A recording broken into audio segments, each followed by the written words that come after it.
Hello friends, Radhe Radhe, जय श्री कृष्णा, जय माता दी। तो आप सभी को नवरात्रि की अनंत और अनंत शुभकामनाएं। जैसा कि पावन पर्व नवरात्रि का समय चल रहा है, माँ दुर्गा भवानी के 9 स्वरूपों के विधिवत भक्तगण पूजा कर रहे हैं। तो आज इस वीडियो में आप सबको सारे सवालों के जवाब देने वाली हूँ। जैसा कि पहला सवाल है कि अष्टमी का व्रत किस दिन रखा जाएगा, दूसरा है नवमी का व्रत किस दिन रखा जाए, तीसरा हवन किस दिन करना चाहिए, अष्टमी को या नवमी को, और चौथा प्रश्न है व्रत का पारण किस दिन करना है, और पांचवा प्रश्न है कन्या का पूजन हमें किस दिन करना है, और कन्या अगर ना मिले तो उस समय हमें क्या करना चाहिए, कि कैसे हम पूजा पाठ करें कि हमें कन्या के पूजन का पूरा फल मिले। तो आज इस वीडियो में आपके सभी सवालों के जवाब को देने वाली हूँ। वीडियो को अंत तक जरूर से जरूर देखिएगा। तो चलिए शुरू करते हैं। तो आप सभी को नवरात्रि की अनंत और अनंत शुभकामनाएं। नवरात्रि के 9 दिनों माँ दुर्गा के 9 स्वरूपों की विशेष रूप से पूजा अर्चना की जाती है। इस समय भक्तगण माता रानी की प्रसन्नता के लिए अपने हिसाब से, अपने समय के हिसाब से, अपने सामर्थ्य के हिसाब से माता रानी की पूजा अर्चना करते हैं। अपने शरीर के सामर्थ्य के हिसाब से कोई पहले एक दिन फर्स्ट और लास्ट व्रत रख के, कोई 9 दिन व्रत रख के माता रानी की पूजा अर्चना करते हैं और माता रानी से अपनी मनोकामनाओं की पूर्ति के लिए प्रार्थना करते हैं। तो चलिए बताते हैं कि अष्टमी का व्रत किस दिन रखा जाएगा। तो अष्टमी का व्रत 30 सितंबर मंगलवार को रखा जाएगा। इसमें कोई भी संशय नहीं है। इस बार नवरात्रि 9 दिन की नहीं बल्कि 10 दिन की है। अगर नवरात्रि बढ़कर आती है तो माता रानी बहुत ही अच्छा, जैसे कि बहुत ही अच्छा होता है सभी भक्तजनों के लिए, पूरे विश्व के लिए, पूरे संसार के लिए अच्छा साबित होता है अगर नवरात्रि बढ़कर आती है। तो अष्टमी जो है 30 सितंबर मंगलवार को अष्टमी का व्रत रखा जाएगा, इसमें कोई संशय नहीं है।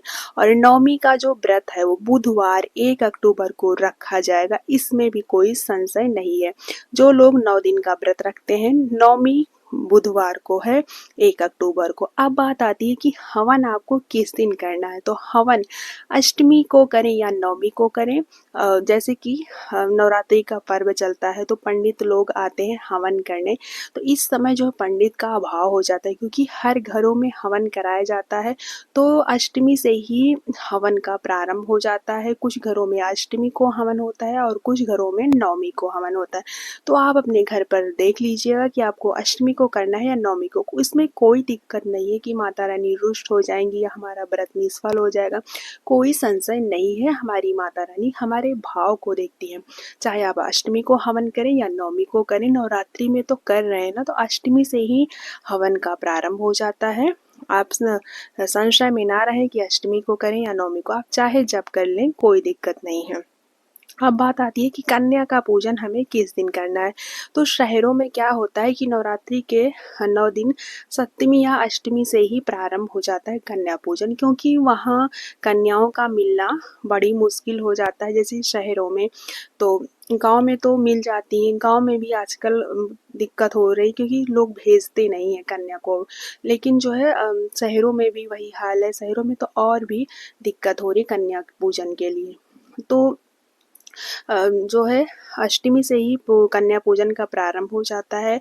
सुबह से लेके चलता रहता है कन्या पूजन, घरों में जाती रहती हैं पूजन के लिए। अष्टमी को याद करें या नवमी को करें, जब आपको कन्या मिल जाए तभी आप कन्या का पूजन कर दें। अब बात आती है कि आप कितनी कन्या, आप कन्या विषम संख्या में लिख लीजिए।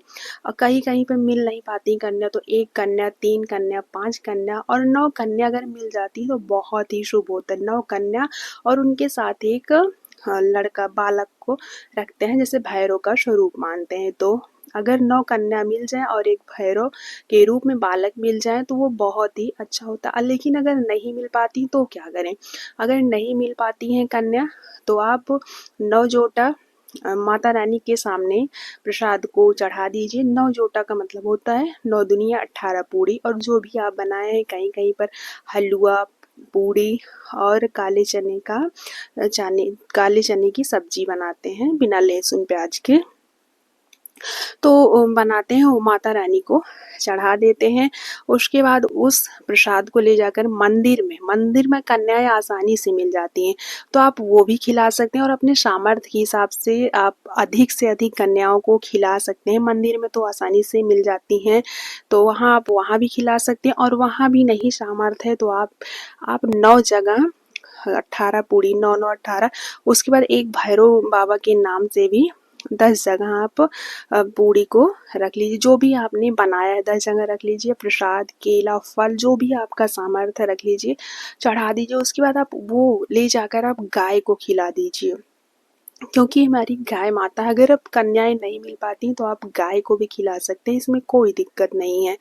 और अगर मिल जाती हैं तो बहुत ही अच्छा है।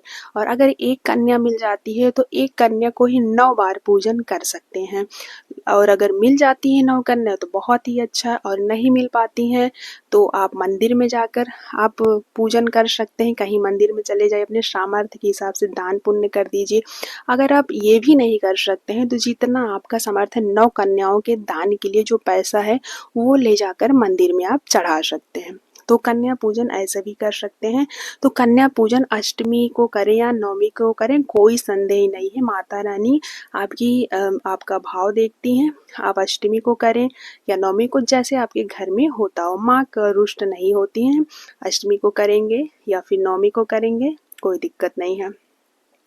अब बात आती है कि हम व्रत का पारण किस दिन करा जाएगा। जो लोग 9 दिन का व्रत रखते हैं तो कहीं-कहीं पर कुछ लोग जो है नवमी को ही पारण कर लेते हैं, और कुछ लोग जो कहते हैं कि नवरात यानी नवरात्रि, नवरात 9 दिन 9 स्वरूपों की पूजा अर्चना करने के बाद दशमी लगने के बाद वो पारण करते हैं।